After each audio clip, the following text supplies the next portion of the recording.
In the work that I do, we talk about killing the self or killing the ego or killing the ambition and to become empty.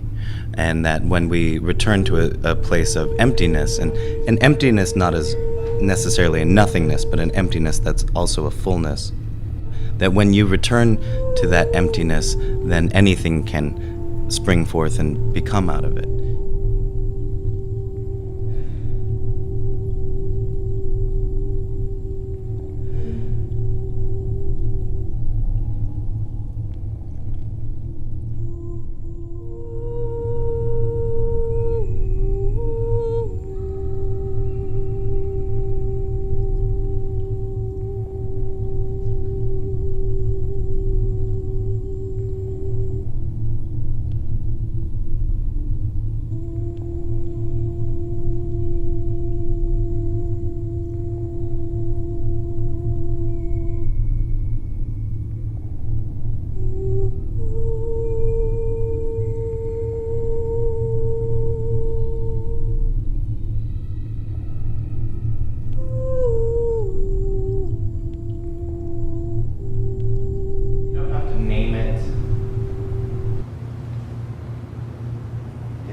Change it, but just notice.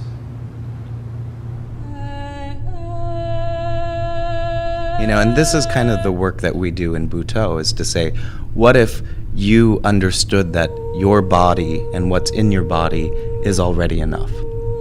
What if you had to have no training at all? It's already there. But if you actually show them that there's places in their lives that they're already doing it, that they just have to acknowledge it and bring it up, that maybe to me that's where change is going to actually begin. What makes Meshi's work very powerful for me is that once in the workshop itself, he is, through his energy, which is quite playful, but also very serious at the same time, which makes it very interesting. And so he is able to almost transport the participants, or at least me in the workshop, to a different place where I'm both checking in with myself and trying to be quiet and then honor that more playful and energetic energy at the same time. So that for me works very well.